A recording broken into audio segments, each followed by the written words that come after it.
유월절을 지키며 할례를 행하고 유월절을 지키며라는 제목으로 하나님 말씀 증거하도록 하겠습니다. 그 손자병법에 보면 전쟁에서 승리하려면 네 가지를 잘 다스려야 된다라고 말씀하고 있습니다. 첫 번째가 치심입니다. 치심은 마음을 잘 다스려야 된다. 두 번째는 치력입니다.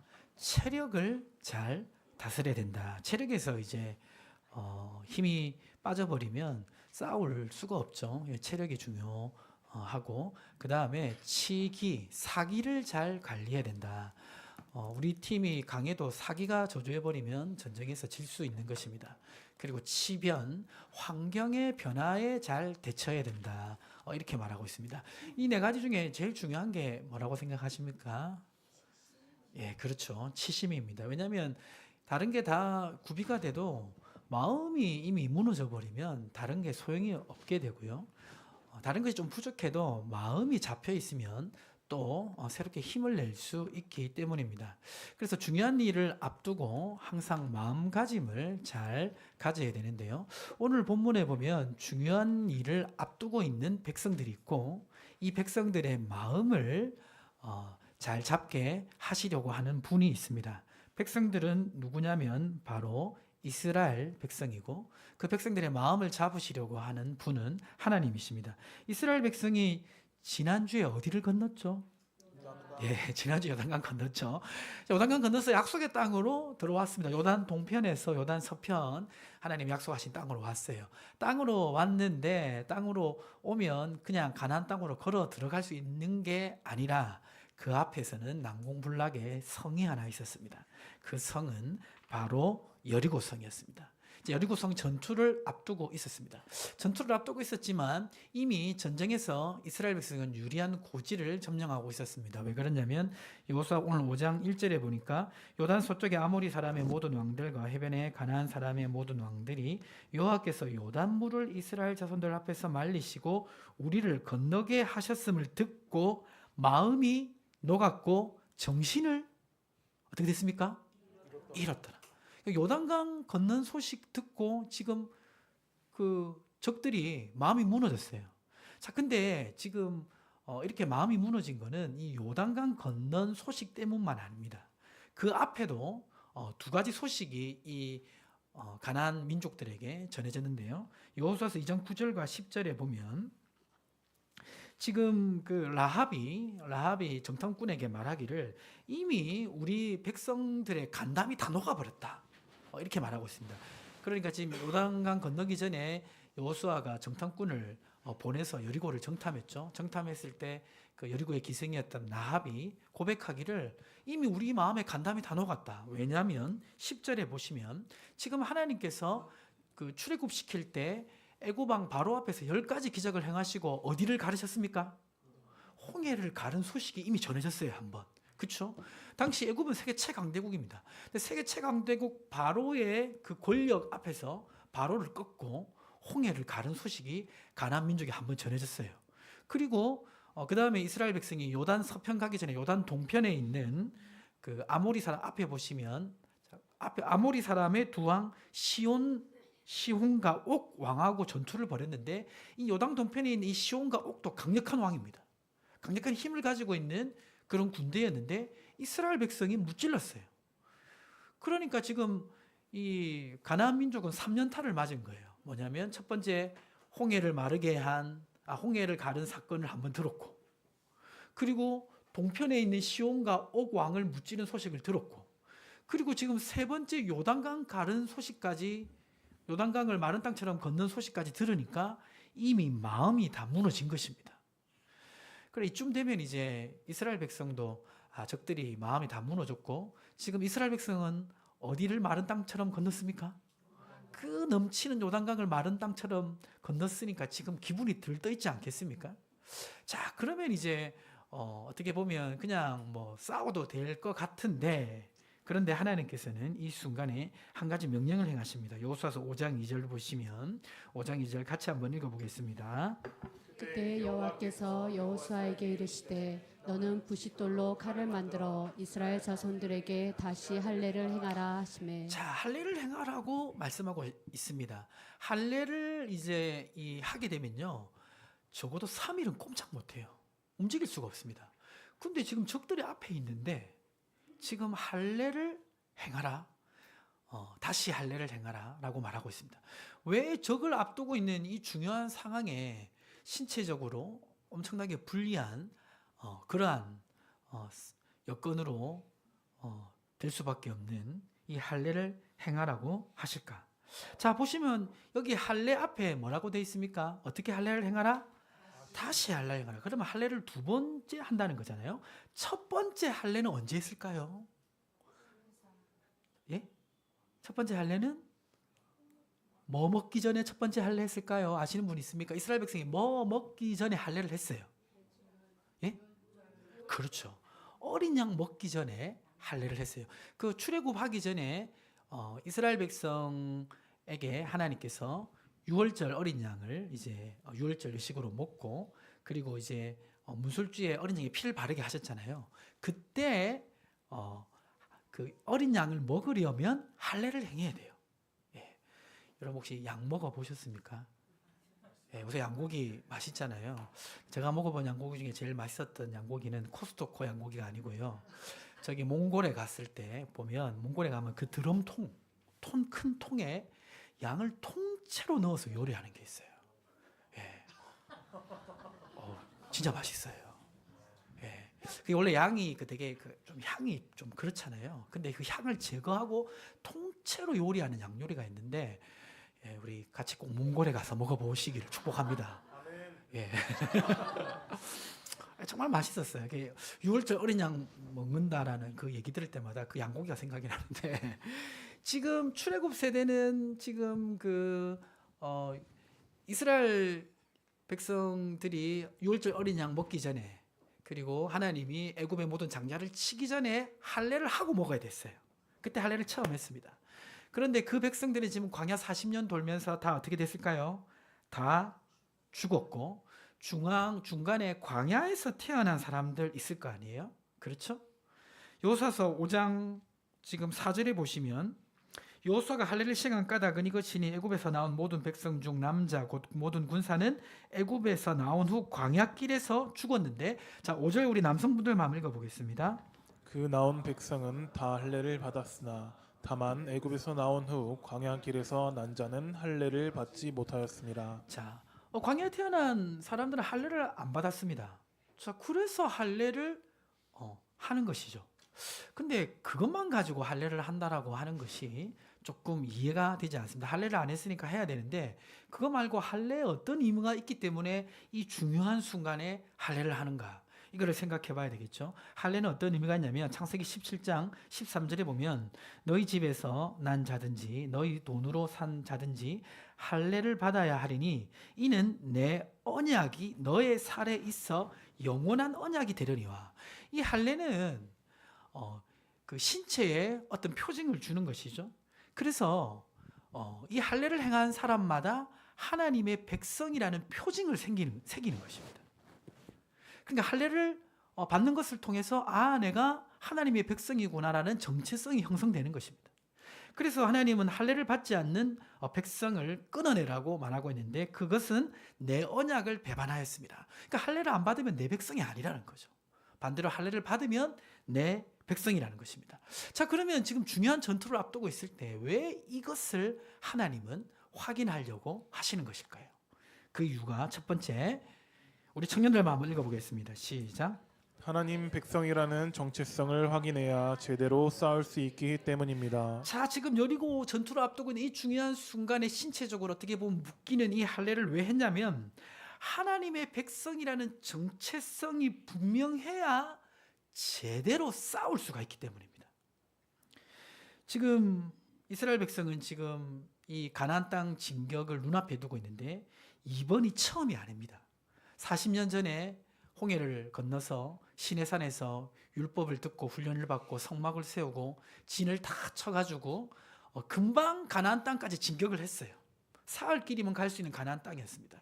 그래서 40년 전에 가나안 땅 앞에까지 갔는데 거기서 하나님의 음성을 청종하지 않아서 40년 동안 방황하게 되었습니다. 여호수아서 5장 6절에 보니까 그 음성을 여호와의 음성을 청종하지 아니하였으므로 군사들이 다 멸절했다. 자, 이 사건을 다시 한번 생각해 보면 40년 전에 이스라엘 백성이 처음 가나안 땅에 들어갔을 때 그때 하나님께서는 11명의 정탐꾼을 가나안 땅에 보내어 정탐을 하게 했습니다. 그래서 정탐꾼들이 이 가나안 땅을 정탐하고 보고를 했는데 두 가지 상반된 보고를 했어요. 민수기 13장 26절과 27절에 보면 첫 번째 보고는 뭐였냐면 바람 광야 가데스에 이르러 모세와 아론과 이스라엘 자손의 온 회중에게 나와 그들에게 보고하고 그 땅 과일을 보이고 27절 우리 여성분들만 읽어보겠습니다. 모세에게 말하여 이르되 당신이 우리를 보낸 땅에 간즉 과연 그 땅에 젖과 꿀이 흐르는데 이것은 그 땅의 과일이니이다. 자, 가나안 땅 앞에서 정탐을 했어요. 40년 전이죠. 지금이 아니고 40년 전입니다. 그래 정탐을 하고 왔을 때 그 땅에 과일을 가져왔는데 그 땅에 과일을 왜 가져왔겠습니까? 그 땅 과일이 그동안 이스라엘 백성이 먹던 과일과 차원이 달랐던 겁니다. 제가 몽골에서 미닌메이드를 먹고 깜짝 놀랐어요. 저는 미닌메이드는 다 똑같은 줄 알았어요. 우리나라나 몽골이나 다 똑같은 줄 알았는데 주스가 너무 맛있는 거예요. 그 과일이 신선하니까요 진짜 맛있더라고요. 예. 그래가지고 몇 개 가져오려고 했는데 못 가져간다 하더라고요. 공항에 반입이 안 돼서 못 가져갔는데요. 지금 이스라엘 백성이 너무 그 과일이 좋다. 그거는 지금 말씀처럼 젖과 꿀이 흐르는 땅이다. 그러니까 그 땅이 얼마나 비옥하고 좋았으면 그렇게 했겠습니까? 그러니까 하나님께서 진짜 말씀하신 대로 너무 좋은 땅을 지금 이스라엘 백성에게 주시려고 한다는 것입니다.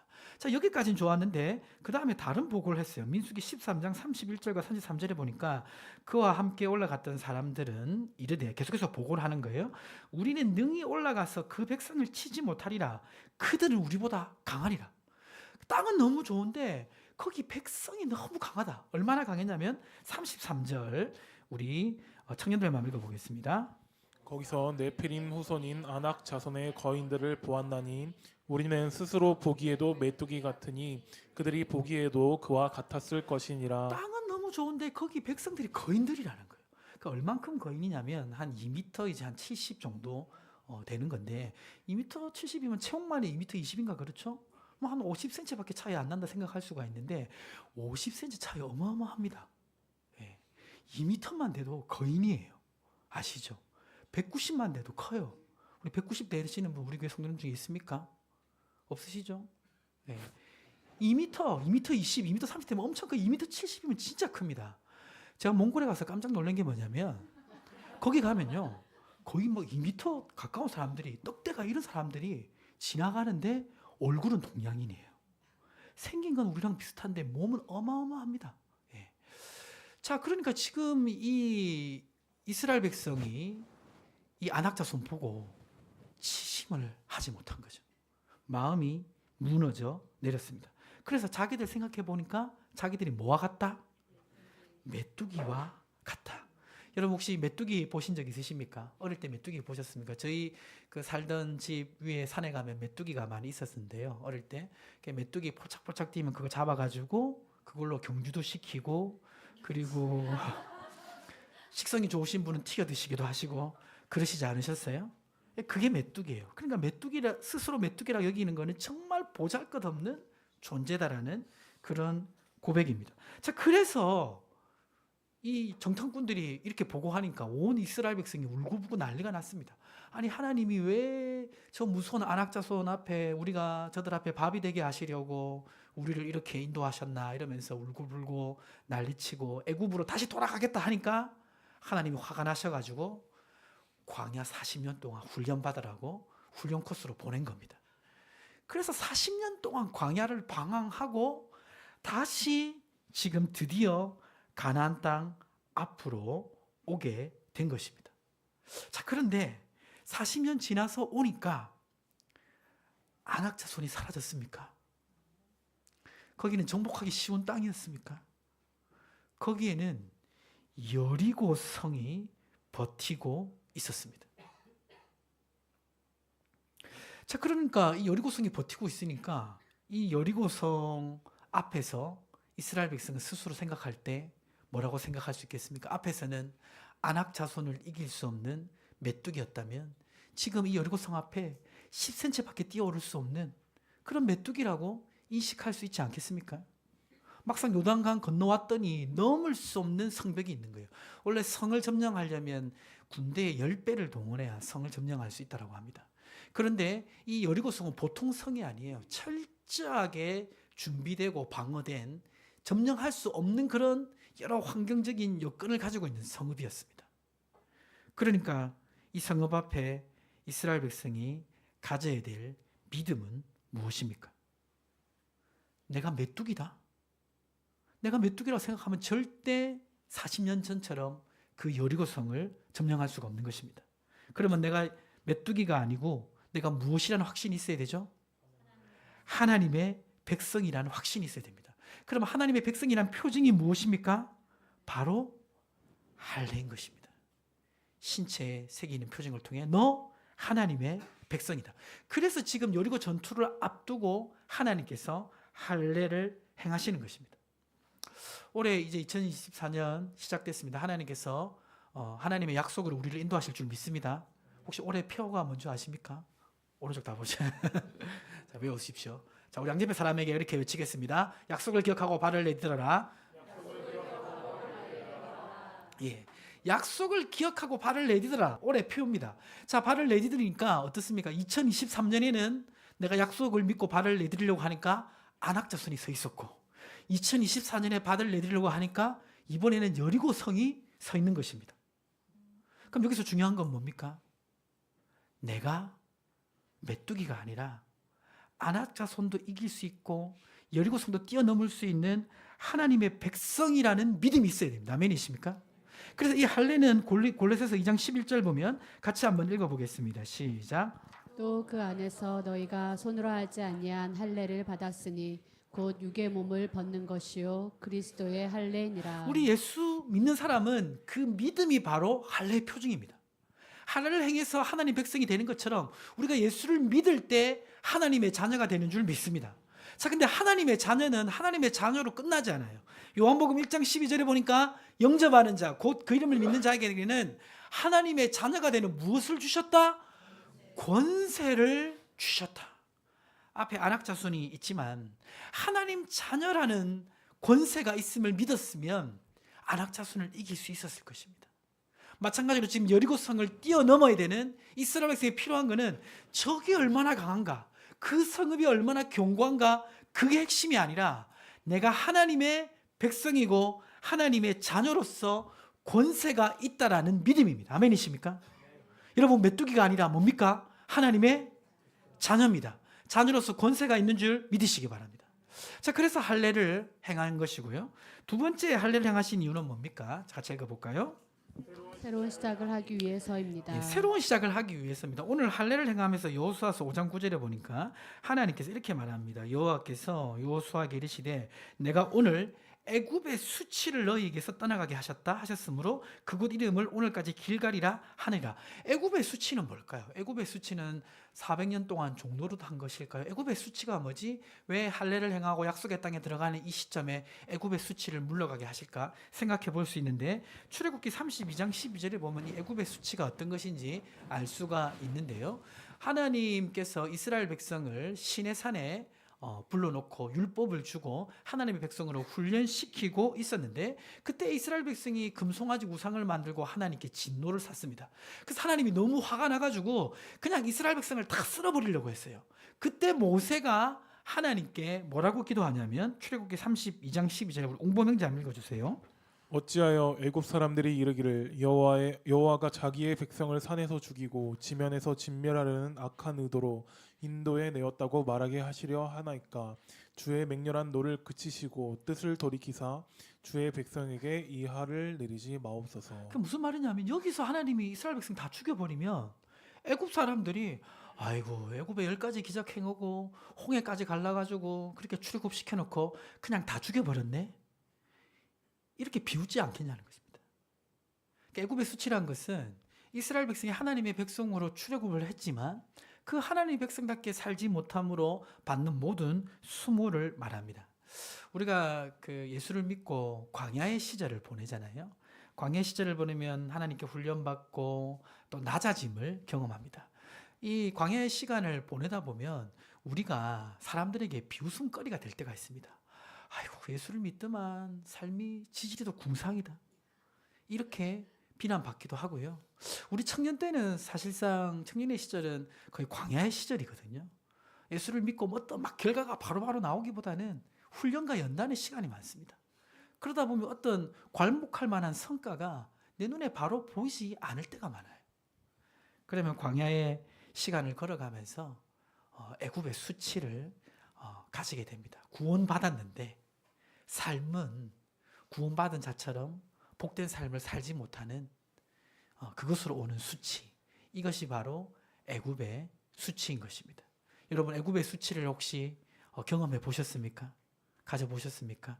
예, 저는 종종 애굽의 수치를 경험할 때가 있습니다. 예, 저희 집안은 예수 안 믿는 집안이잖아요.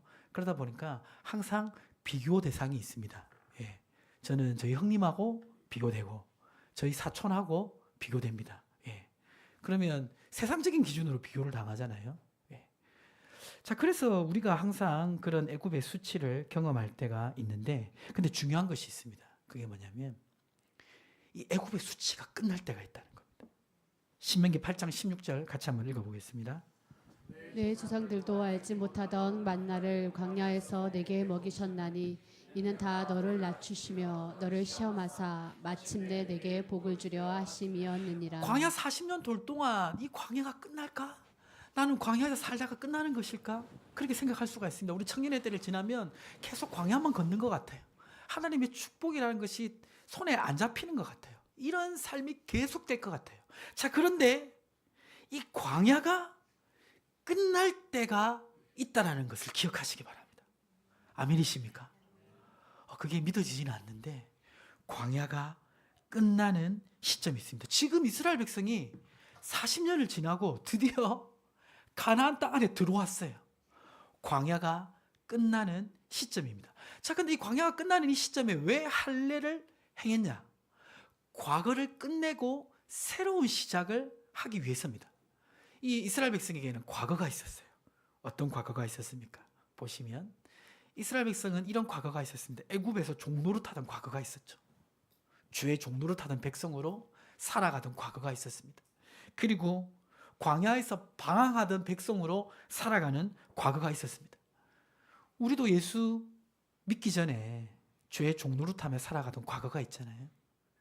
죄의 권세 앞에 눌려서 그 죄로 말미암아 역사하는 그 세상의 권력 앞에 눌려서 살아가던 과거가 있습니다. 그리고 우리도 어떤 과거가 있습니까? 광야에서 방황하는 과거가 있습니다. 지금 현재일 수도 있습니다. 자, 그런데 예수를 믿고 우리가 가나안 땅에 들어가려면 이 과거와 결별을 해야 돼요. 근데 그 과거와 결별하는 그것은 어떻게 일어나냐면 오늘 이스라엘 백성이 할례를 행하고 하나님의 백성으로서 정체성을 가지는 것처럼 우리 역시 하나님의 백성으로서 정체성을 분명히 해야 과거와 끊어질 수가 있습니다. 로마서 8장 1절과 2절 우리 같이 한번 읽어보겠습니다. 그러므로 이제 그리스도 예수 안에 있는 자에게는 결코 정죄함이 없나니 이는 그리스도 예수 안에 있는 생명의 성령의 법이 죄와 사망의 법에서 너를 해방하였음이라. 애굽에서 종노릇 하던 과거가 끊어져야 되는 것처럼 이제는 더 이상 약속의 땅으로 들어가는 백성이 애굽에서 죄의 종노릇 하던 백성이 아니잖아요. 우리 역시 예수를 믿고 하나님 자녀가 되어서 우리도 더 이상 죄의 종노릇 하는 백성이 아닌 것을 믿으시기 바랍니다. 아멘이십니까? 예수님과 함께 죽고 부활함으로 말미암아 결코 정죄함이 없는 것이 우리의 신분인 줄 믿으시기 바랍니다. 그래서 우리가 약속의 땅에 들어가기 위해서는 죄의 과거가 끝난 존재가 되었다라는 것을 내가 믿어야 됩니다. 자, 그리고 우리의 과거를 또 청산해야 되는데 그게 뭐냐면 광야에서 방황하던 백성이라는 이 과거를 청산해야 됩니다. 광야에서 이스라엘 백성이 왜 방황을 했습니까? 광야에서 방황한 이유는 이스라엘 백성이 자기가 자신의 삶의 주인 되어 살아갔기 때문입니다. 하나님이 백성이 되었는데 하나님의 율법대로 살지 않고 자기가 삶의 주인 되어 살아가니까 계속 광야의 삶을 살아가게 되는 것입니다.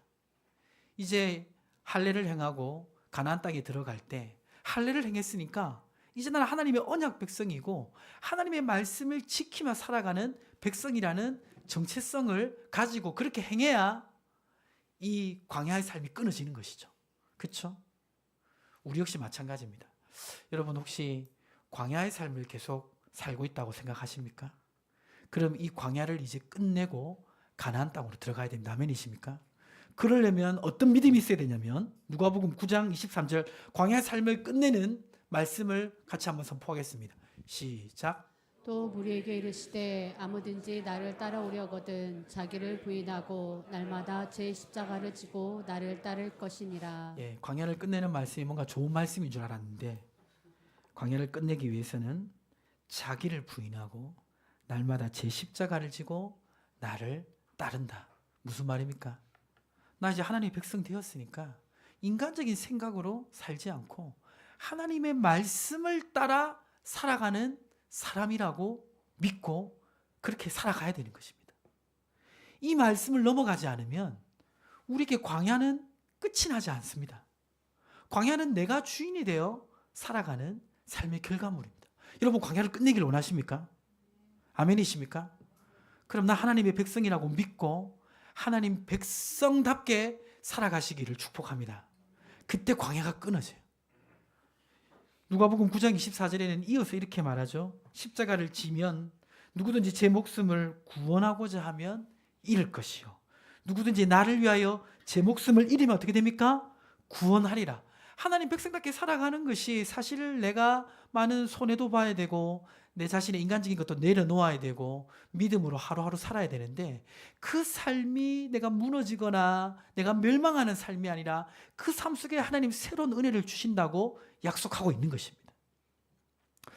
오늘 이스라엘 백성이 이제 약속의 땅으로 들어갈 때 새로운 시작을 하게 하기 위해서 하나님은 할례를 행하셨습니다.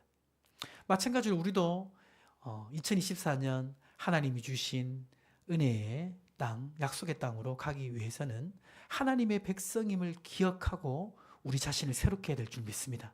그 포인트는 뭡니까? 이제 죄에서 해방됐다. 애굽의 삶이 끝난 사람이라는 것. 그리고 이제는 광야에서 방황하던 그런 삶의 습관으로 사는 것이 아니라 하나님께 순종하며 살아가겠다라고 결심하는 것입니다. 이것이 이루어져야 가나안 땅의 삶이 시작되는 줄 믿으시기 바랍니다. 아멘이십니까? 이게 안 되면 다시 어디로 갑니까? 광야로 돌아가는 것입니다. 오늘 이 말씀 기억하심으로 말미암아 2024년 승리하시기를 주님의 이름으로 축복합니다. 우리 함께 기도하기를 원합니다. 오늘 주신 말씀을 한번 잘 생각해 보시기